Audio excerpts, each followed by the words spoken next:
Good morning. Karthigai Deepam வருது இல்லையா? பொரி உருண்டை எப்படி பண்ணுறதுன்னு ஒரு சின்ன கிளான்ஸ் பார்த்துடலாம். 1:4 ரேஷியோவில் நம்ம எப்படி பண்ணுறதுன்னு நான் இப்போ சொல்கிறேன். ஃபஸ்ட்டு நல்லா பொரியல் நெல்லெல்லாம் எடுத்துருங்க. அப்புறம் நல்லா சூடு பிறகு நல்லா வெறுத்து வச்சுருங்க.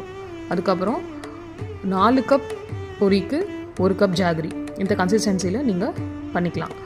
ஸோ கையில் கொஞ்சம் காரமும் போட்டோம், ஜிஞ்சர் பவுடரும் எடுத்து வச்சுக்கோங்க. நெய்யும் அரிசி மாவும் ஓரமாக எடுத்து வச்சுக்கோங்க. இப்போ நல்லா இந்த பாகு கொஞ்சம் கெட்டி பதத்துக்கு வர வரைக்கும் நம்ம நல்லா ஸ்லோ ஃப்ளேமில் பண்ணிகிட்டே இருக்கணும், நல்லா கலரி விட்டுட்டே இருக்கணும். அந்த பதம் உடனே we have to put off the flame and then we have to add the பொரி. ஸோ நல்லா அதை கிளறி விட்டுன அப்புறம் உங்களுக்கே நல்லா தெரியும், நல்லா பிடிச்சிட்டு வரும். அது உங்களுக்கு கன்சிஸ்டன்சி எப்படி பார்க்கணும், சின்ன கப்பில் தண்ணி வச்சுக்கோங்க சைடில், கொஞ்சமாக எடுத்து அந்த பாகை கொஞ்சம் விட்டுட்டு கொஞ்சம் ரவுண்ட் பால்ஸ் மாதிரி பண்ணால் உங்களுக்கே நல்லா தெரியும்.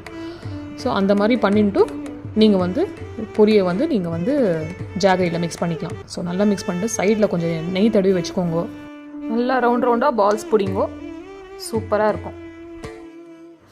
பொரி உருண்டையை நல்லா சாப்பிடுங்க. கார்த்திகை தீபத்தை என்ஜாய் பண்ணுங்க. பாய்.